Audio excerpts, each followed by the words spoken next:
Pano Yasa Bhagavato Savaka Sangho Dhammayam Bhagavantam Sangamam Sasangam Ime Sakare Yandaraham Arupite Abhipujayama Sadhuno Bhante Bhagava Sunjira Varini Bhutopi Pajima Janaka Nugamba Manasa Ime Sakare Dugata Panaka Prabhute Patikanato Amma Kandi Garata Itaya Sukaya Arang Sama Sambuddho Bhagava Buddhan Bhagavantam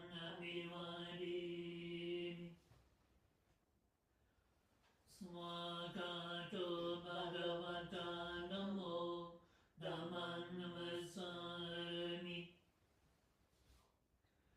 Supatipano Bhagavato Savaka Sangho Sangham Namami Dhamayam Buddhasa Bhagavato Bhagavatanamakarangaro Masi Namo Tassa Bhagavato Arahato Samma Sambuddhassa Namo Tassa Bhagavato Arahato Samma Sambuddhassa Namo Tassa Bhagavato Arahato Samma Sambuddhassa.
So, very good. Very nice to see you all again. So please now, everyone here, please everyone here, sit up nicely, be still. Everyone online, nice posture, sit up well, good straight back, body and mind alert.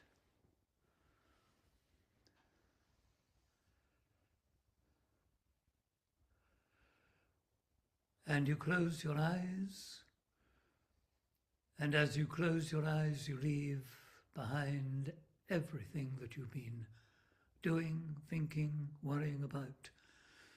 You put it all to one side, and you leave it.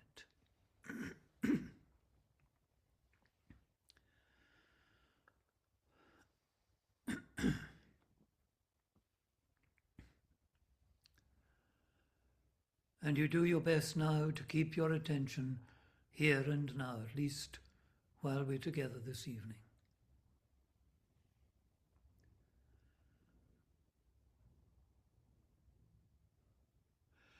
And we'll commence as usual by bringing to mind the Buddha,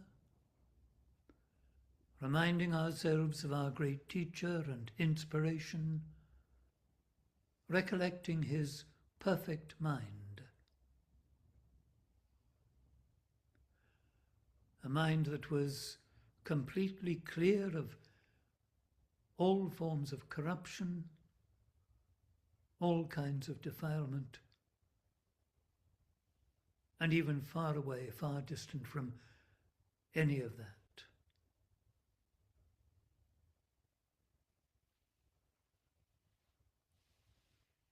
A quite incredible and remarkable being, perfect in knowledge and conduct.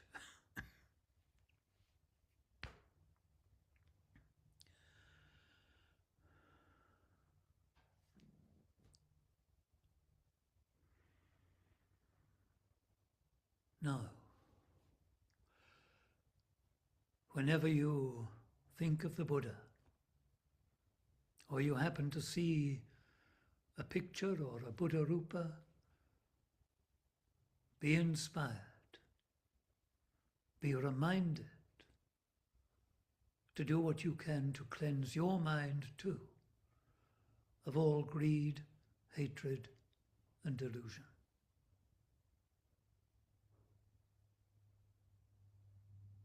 And free yourselves from all suffering.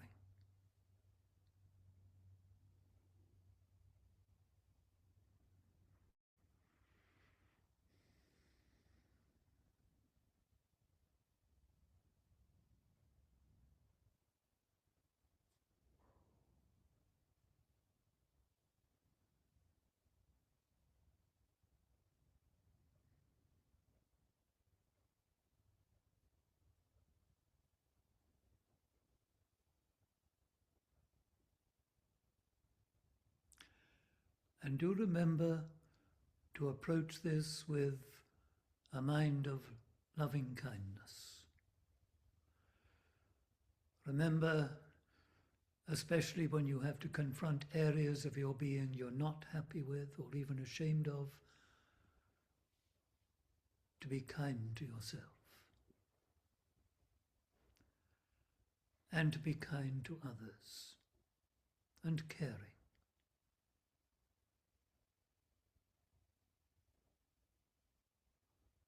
And do remember to see the good in others and in yourself.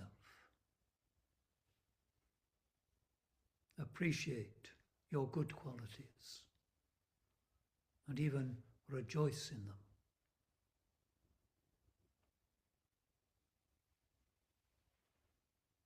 And at the same time, be accepting of things as they are.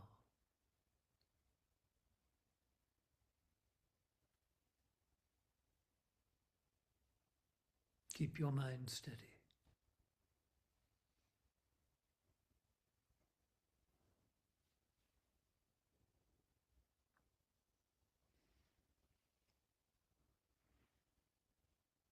Now just briefly review your human condition. You're getting older. All the time.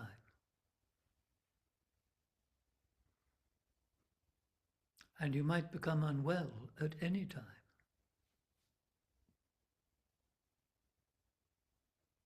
And there will certainly be a time when you will die.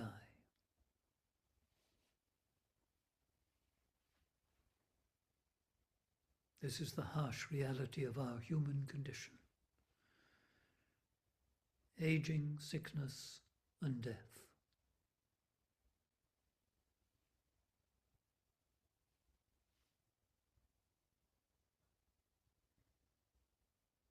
We can't do anything about it. That's it. But contemplating it can make it a bit easier. Facing it makes it much easier.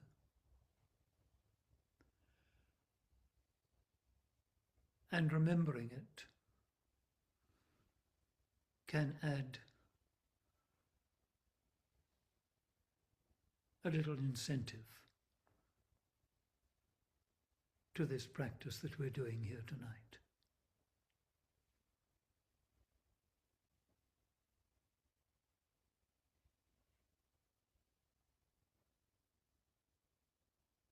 Time is running out.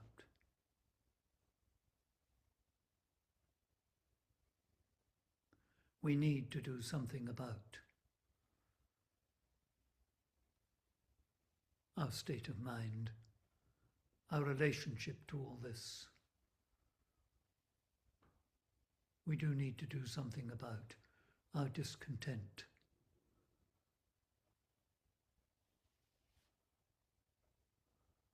So, let's get on with it. Check you're sitting up well, good posture, body and mind alert.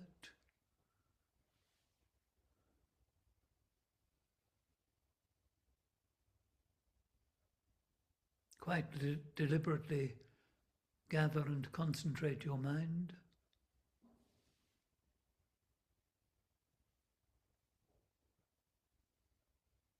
Make it steady and still. And remember throughout the evening to be still.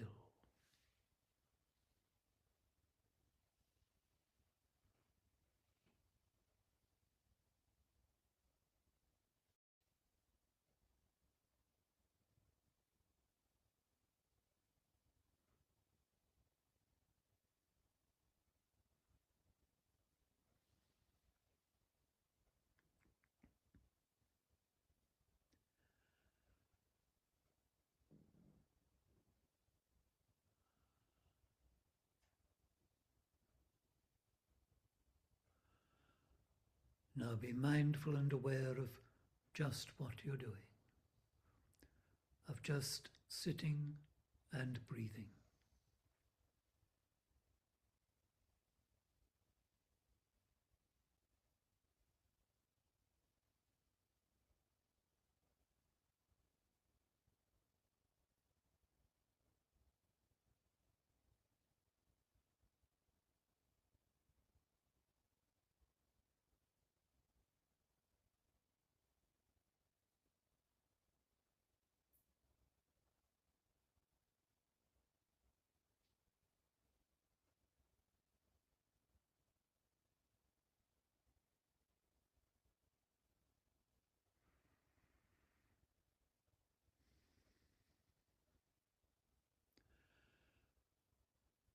Now pay increasing attention to your breathing,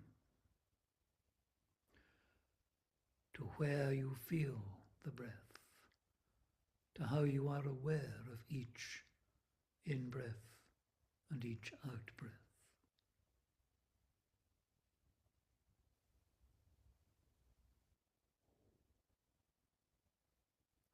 Now keep your mind on each in-breath, each out-breath, mindful and aware of breathing in, mindful and aware of breathing out. And keep your mind still.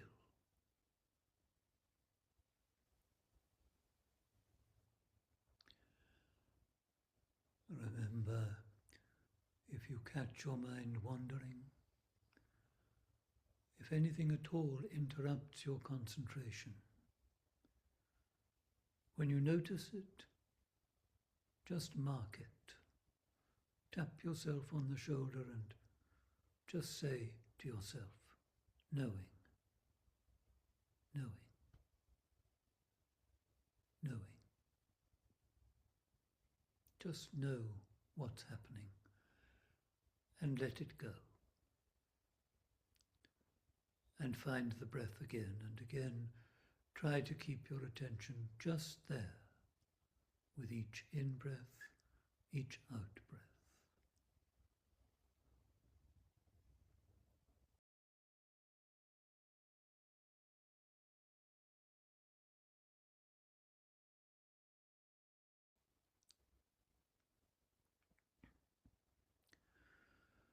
Now please, everyone,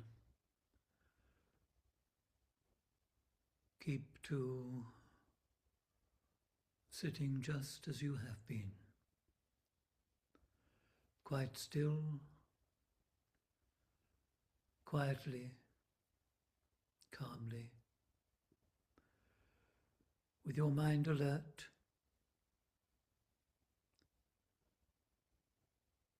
And then, while I'm talking, just pay attention, just listen to what I say. Don't trouble yourself about evaluating what you hear, or thinking about it, or arguing about it in your mind. Just listen, that's all. Later on you can make your mind up whether it's of any use or not. But at least if you just listen, if you just practice listening, even if what you hear is of no use, you won't have wasted your time.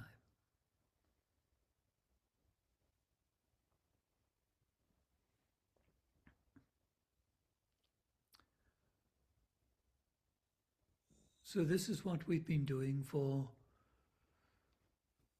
quite a few minutes now. We've been sitting still and trying to keep our minds following the breath.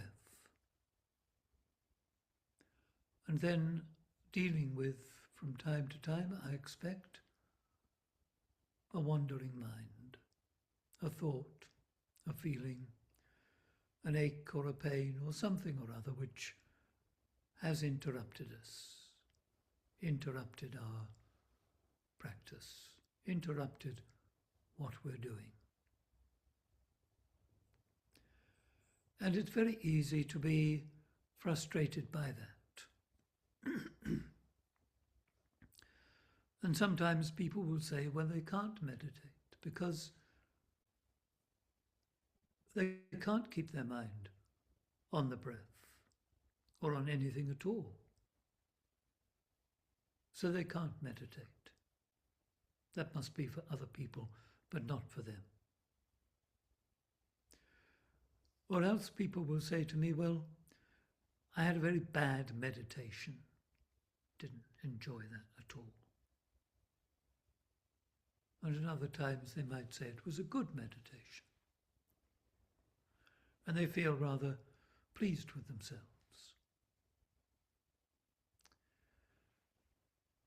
But all of these comments and thoughts and so forth betray a misunderstanding about what we're doing, about working with our minds, which is what meditation is about.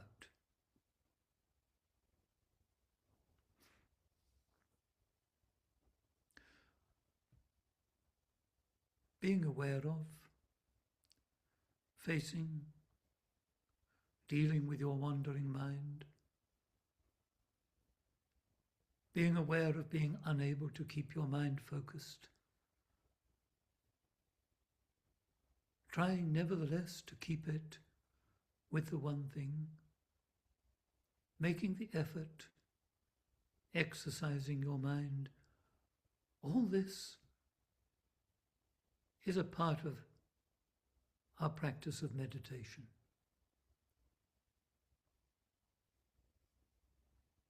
And sometimes we feel it's gone very well, and sometimes we're a bit upset about it and critical of what we've been doing. But be careful. What have you been doing then, evaluating it in that kind of way? When those feelings have arisen, what did you do? Most of the time, you've probably given in to them, instead of being able to step back and see what follows your thoughts of that your meditation hasn't been really up to standard.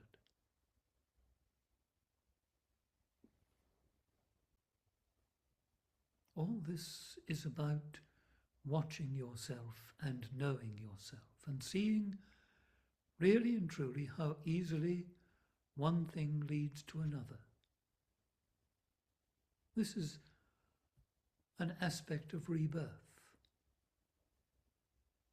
The thoughts or feelings appear and fall away and are replaced by something else. And that something else is often coloured by what we've been doing, what we've been thinking. Something irritates you and then someone taps you on the shoulder and you snap. The person tapping you on the shoulder is quite innocent. It was just a friendly hello. But because your mind was irritated by something, occupied with that feeling of irritation, you snapped. Quite unnecessarily, quite inappropriately. But it happens and we do it. And yes, probably just about everyone does it. And it's normal, it's natural. Now, saying that isn't to condone it and say, oh yeah, it's all right, just carry on. No, it's to understand that this is what happens and this is, for the time being, something we can't help. But still, it's something to be learnt from, something that we should understand something from, and something that perhaps we should be endeavouring to do something about. And in fact, of course, if we are really trying with our practice, yes, we will be doing something about it. Because, as with almost anything, if you keep practicing it, if you exercise yourself with it, if you try, then gradually things get better. But you see, one of the wonderful things with this practice is that all the time we're learning. We're learning about ourselves. And if we're really on the ball, we're discovering more and more about what the Buddha taught and what he was pointing at. And one of the very fundamental things that he pointed to and that we can observe is that, yes, one thing leads to another. And that how we are now has depended very much on what we did previously, on how we were before. And we begin to discover something very important and profound about our lives. That they're not just kind of set in stone, but they are evolving and developing. And hopefully, if we are training ourselves well, improving.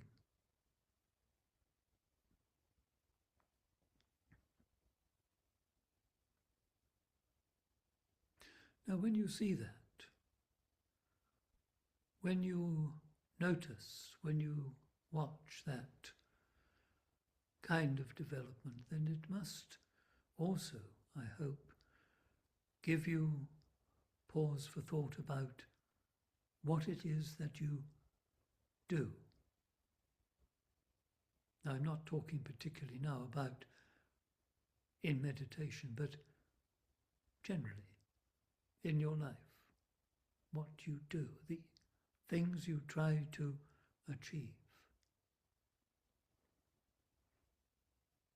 What you do, this is karma.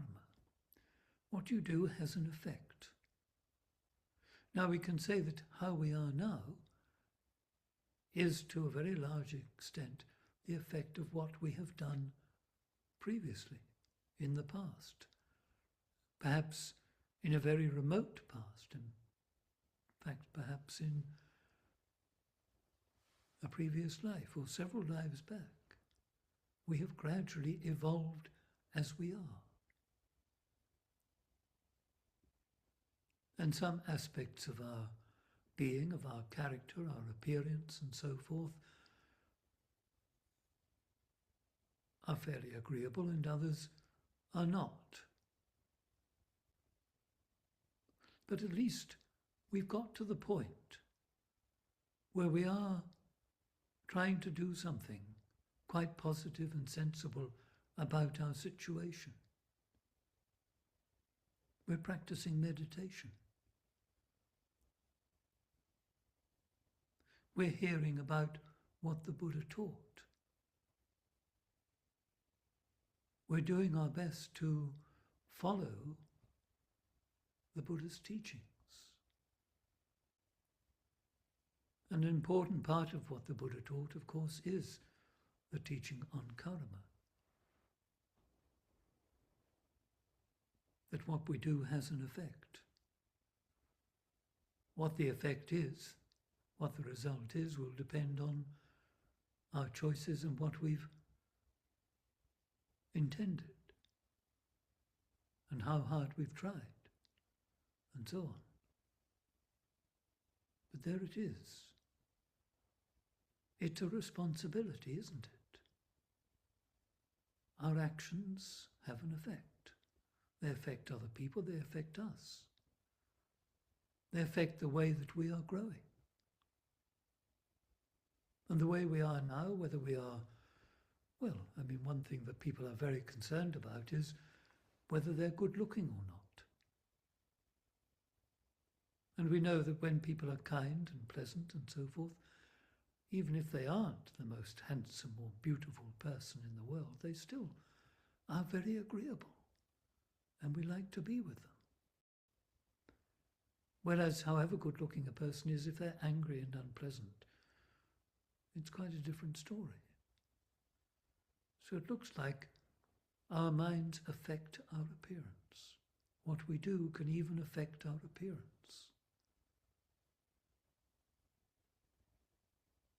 What we do can affect us in so many ways, in fact. Our appearance, our state of mind, our future. Whether we're really going to grow and develop and get ourselves out of this mess that we call in Buddhism samsara, this round of birth and death, or not.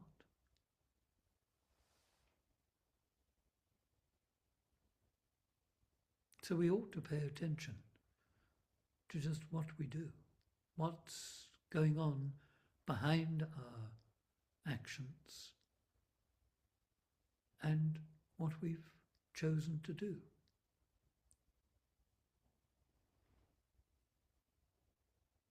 So you ought to keep an eye on that. What do you do? Do you do things which are helpful?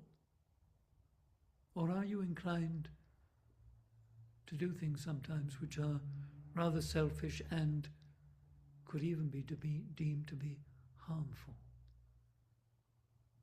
that hurt other people? It's quite a good idea. This was something that one of those monks who's leading the peace walk in America suggested. At the end of each day, to just look back on how you've behaved, what you've done, and so on. And just see whether you did anything that was harmful or not. Was there in your mind and in your actions any kind of, well, how much was greed? How much concerned with aversion and anger and dislike and irritation? You might be surprised.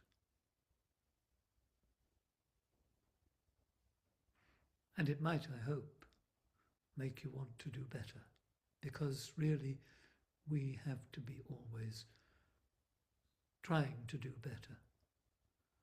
Unfortunately, our minds are corrupted and spoilt by these poisons of greed, hatred and delusion.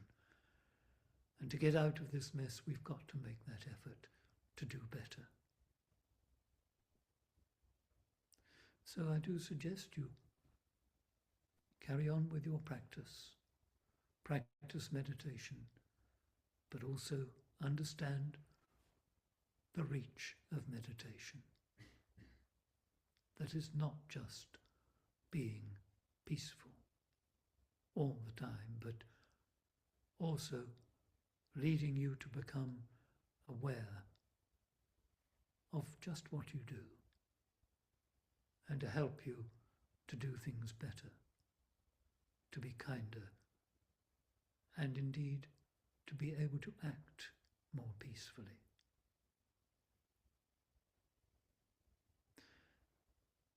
So that's, I think, enough from me for now. So we'll just sit for a moment or two longer and, as usual, just let your minds rest with loving kindness.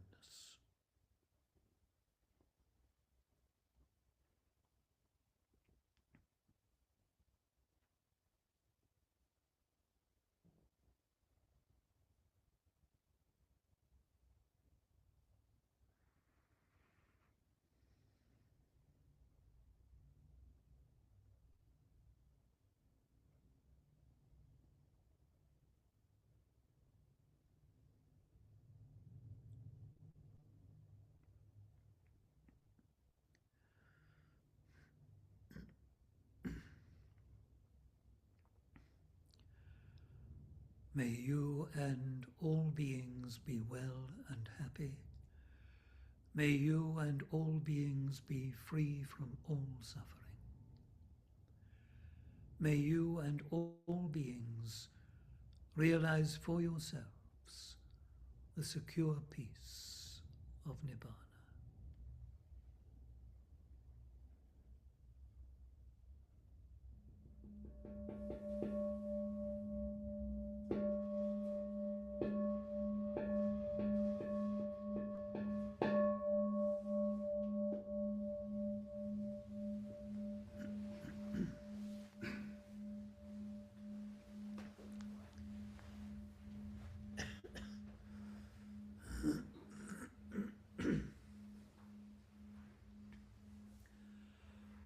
Arahan Samma Sambuddho Bhagava Buddhang Bhagavantang Abhivademi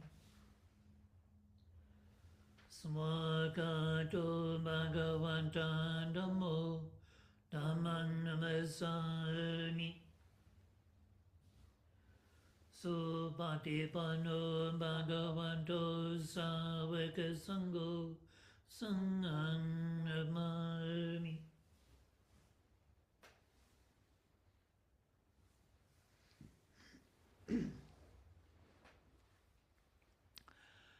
So thank you all very much for coming. Very good to see you all. I hope you have a good weekend and we'll meet again soon.